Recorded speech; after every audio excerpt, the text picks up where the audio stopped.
Assalamualaikum warahmatullahi wabarakatuh. Good morning, students. How are you this morning? You are so happy and fresh today. I'm glad to see this. It means you are all ready for English lesson, right? Good. Thank you. Okay. Before start study right now, let's begin Basmalah.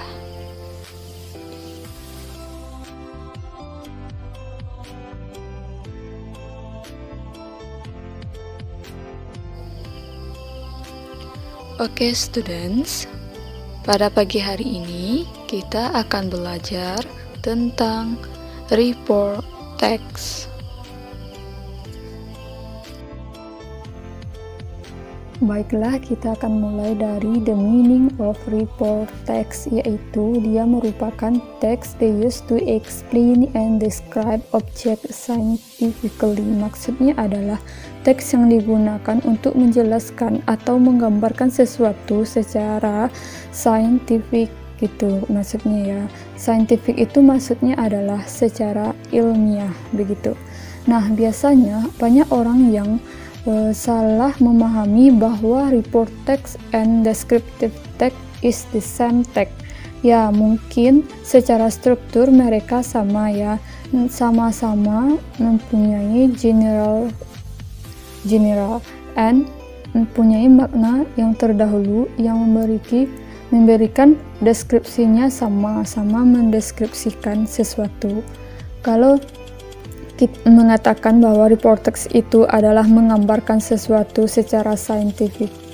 Nah, tapi di sini terletak perbedaannya adalah kita lihat pada report text yang pertama adalah factual. Jadi dia memberitahukan fakta-fakta umum pada sesuatu yang dijelaskan. Jadi yang dijelaskan itu bisa jadi benda yang dibuat, bisa jadi hewan, atau mungkin tumbuhan, atau mungkin sebuah kejadian umum atau bencana begitu. Nah, dijelaskan secara umum dan secara faktual and then secara scientific gitu ya. Secara scientific maksudnya adalah dia menjelaskan objeknya secara langsung, and then physical or non-physicalnya. Fisikalnya gimana, ciri-cirinya gimana, non-fisikalnya gimana gitu. Nah, kalau descriptive text ini dia itu menjelaskan tentang subject opinion. Nah, maksudnya adalah opini yang lebih subjektif. Nah, jadi biasanya opini yang akan diberikan oleh penulis seperti example very beautiful, very cool. Nah, itu kan sesuatu yang tidak bisa diukur gitu. Nah, jadi orang bisa mengatakan bagus, bisa juga orang mengatakan tidak bagus. Nah, itu namanya subject opinion. Nah, sekarang kita masuk ke report text. Karakteristik report text yaitu maksudnya adalah ciri-ciri, berarti karakteristik yang saya tarik secara umum, yaitu pertama adalah content scientific. Seperti yang sudah dijelaskan sebelumnya tadi, maksudnya adalah berisikan fakta-fakta yang scientific. Nah, jadi fakta-fakta yang mungkin di mana tempat tinggalnya, ciri-cirinya seperti apa, ukurannya seperti apa, dan bagaimana gitu. Nah, itu adalah secara fakta. Kedua yang di sini adalah has general title. Maksudnya adalah memiliki judul yang simple atau secara umum aja. Jadi tidak berlebihan gitu. Contoh, panda, penguin, and etc.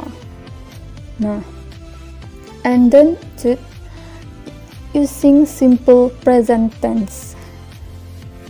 Nah, di sini kita menggunakan simple present tense pada report text, yaitu kata kerja yang pertama yaitu mempunyai to be, is, and are gitu. Selanjutnya, kalau kita lihat pada report text ini ada namanya general structure of report text ya. generic structure itu adalah susunan umum report text itu gimana sih gitu. Yang pertama yaitu paragraf pertamanya itu tentang general atau classification. General classification itu dia itu menggambarkan secara general dalam report text itu, memberikan arti atau menggolongkan benda yang dia jelaskan tersebut, termasuk dalam golongan mana gitu. Contohnya pada report text yang telah dicontohkan sebelumnya.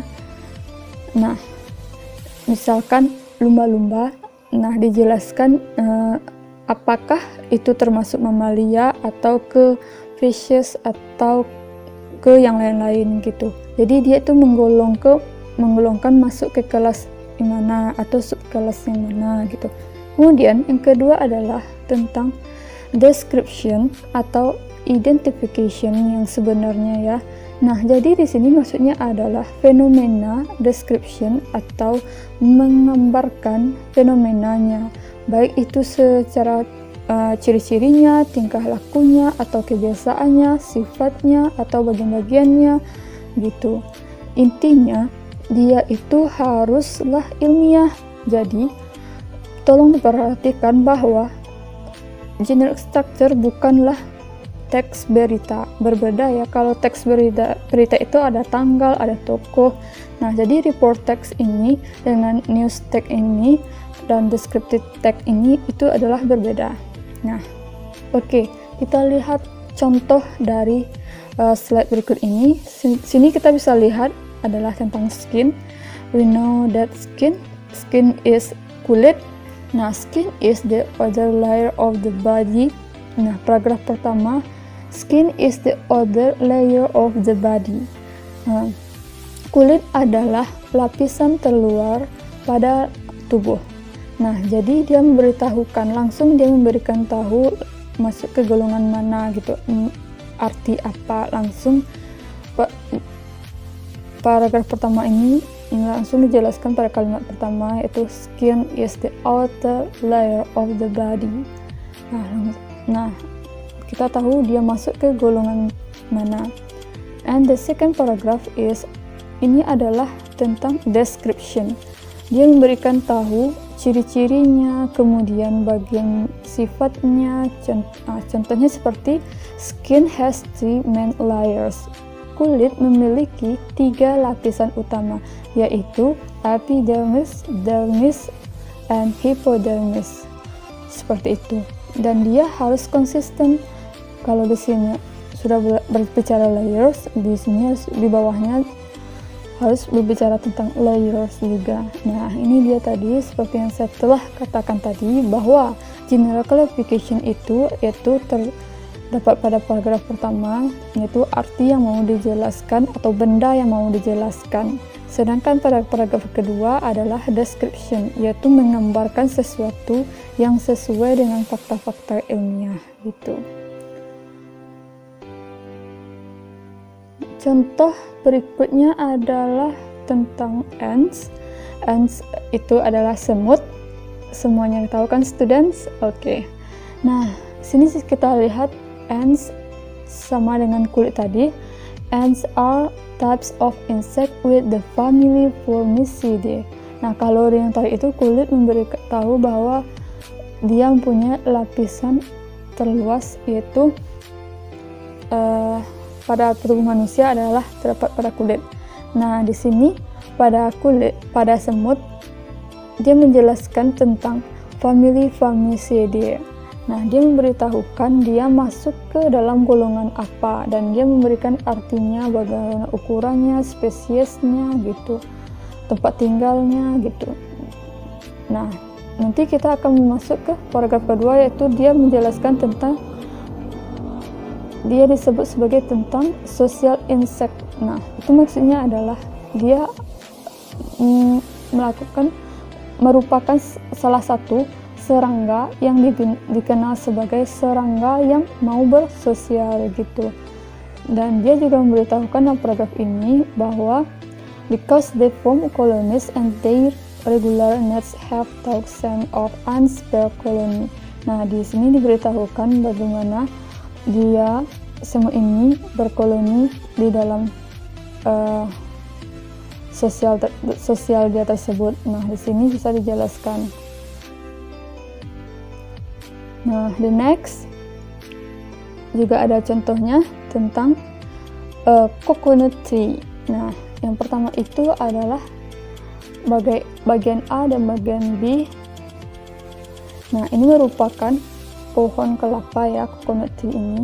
Nah, coba cari langsung mana yang menjelaskan langsung makna dari si pohon kelapa ini, di mana dia menunjukkan klasifikasinya masuk ke dalam kelompok apa gitu.